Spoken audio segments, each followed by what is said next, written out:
Chapter 2 of the Immortality of the Soul. Though the body dies, and when it dies the soul dies not, it survives the body, and not only lives after it, but lives forever. It never dies. Though the body without the soul is dead, yet the soul without the body is not dead.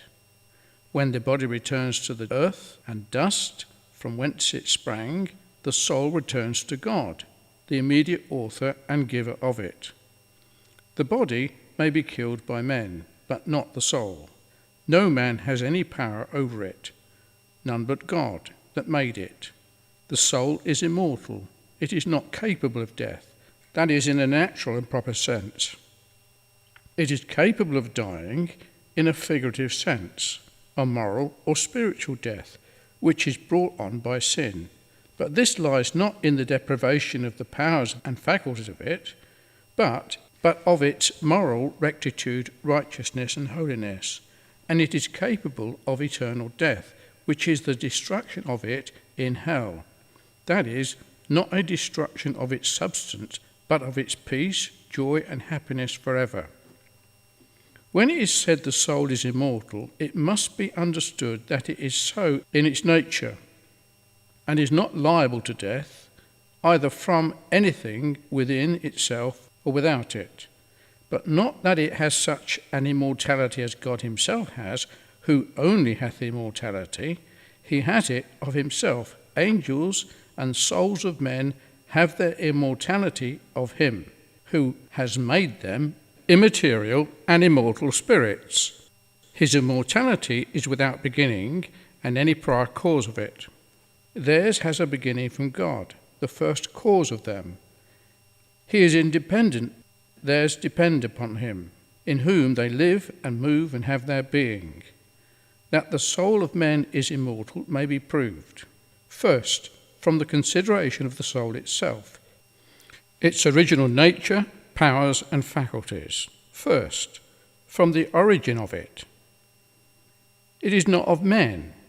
It is not ex traduce, or by generation from parents, as has been proved elsewhere. What is born of flesh is flesh, and is not only carnal and sinful, but frail and mortal.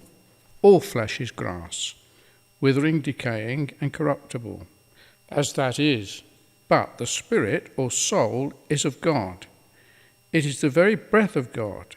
It has a similarity to him, particularly in immortality. God breathed into man the breath of life, and he became a living soul, immortal and never dying. Genesis 2 verse 7. Elihu says, Job 33 verse 4, the breath of the Almighty hath given me life, a life that will never end.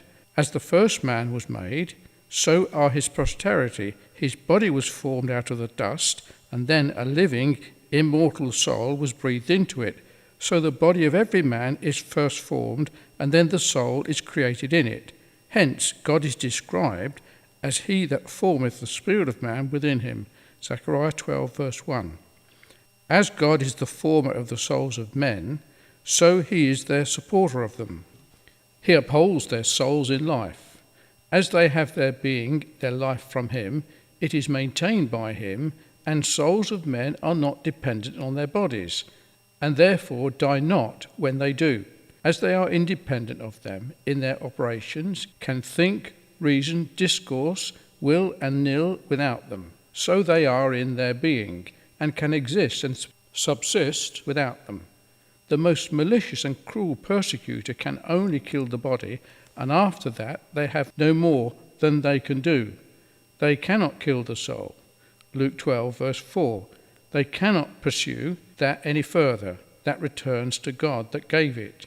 He could indeed annihilate it if he would, but that he does not do. Neither the souls of good men, who are after death, are under the altar calling for vengeance on their persecutors, nor the souls of bad men, who are in perpetual torment. Their worm of conscience never dies, but is always torturing them, and the fire of divine wrath in them is never quenched, of which they are always sensible, and therefore must be immortal and never die, or else the fire of its burning would not be everlasting, as they are said to be. Secondly, the immortality of the soul may be proved from the nature of the soul, which is 1. Spiritual, of the same nature with angels, who are made spirits, spiritual substances, and so die not. And such are the souls of men. Hebrews 12:9-23. Now as the souls of men are of the same nature with angels, and they die not, it may be concluded that the souls of men are immortal and die not. Psalm 104 verse 5, Luke 20 verse 36, 1 Corinthians 2 verse 11. 2. The soul of man is simple, unmixed and uncompounded. It is not composed of flesh, blood and bones, arteries, veins, etc., as the body. A spirit has none of these, nor flesh, which may be torn to pieces, nor blood, which may be let out and shed, and life expire, nor bones, which may be broken, and be the occasion of death, nor arteries and veins, which may be cut through, and life cease, nor is it as the body, made up of the 4 elements of fire, water, earth, and air, and capable of being resolved into the same again. 3. It is immaterial. Third, it is immaterial. It is not composed of matter and form, nor is it a material form, adduced out of the power of matter, as the souls of brutes, which die, go downward, and return to the earth. Matter is destitute of motion, and cannot move itself, whereas the soul of man, being moved, can move itself, as it appears in the thoughts, reasons, and discourses. This was Plato's argument for the immortality of the soul, that it can move the body at pleasure, and influence to any action as to walk, sit, etc. Matter is incapable of thought, reasoning, and discoursing, willing and nilling, as the soul is. Matter is divisible, discernible, may be cut to pieces. Not so the soul. It is out of reach of every slaughtering weapon. The sharp arrow cannot penetrate into it, nor the glittering spear pierce it, nor the 2-edged sword divide it. None of these, nor any other of the same nature, can touch it. 4. The soul has no contrary qualities, which, when one is predominant, threatens with destruction. It is neither hot nor cold, nor moist nor dry, neither hard nor tender. It has no heat in it, which may, as in the body, be increased to such a degree as in burning fevers, to dry it up like a potsherd and consume it, nor such moisture which may rise abundant and overflow it, as in a dropsy, and drown the fabric, nor has it any such tender parts which will not bear a blow, but be fatal to it, nor so hard as not to bend and become pliable to proper use and endanger the machine. 5.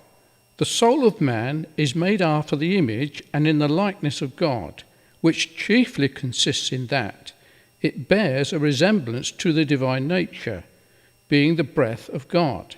It has a likeness to him, and particularly in its immortality, and this is given by Alcmaeon as an argument for it. And so Plato, the soul is most like that which is divine, immortal, intangible, uniform, indissoluble, and always the same. Thirdly, the immortality of the soul may be proved from the powers and faculties of it, its understanding and will. 1. Its understanding.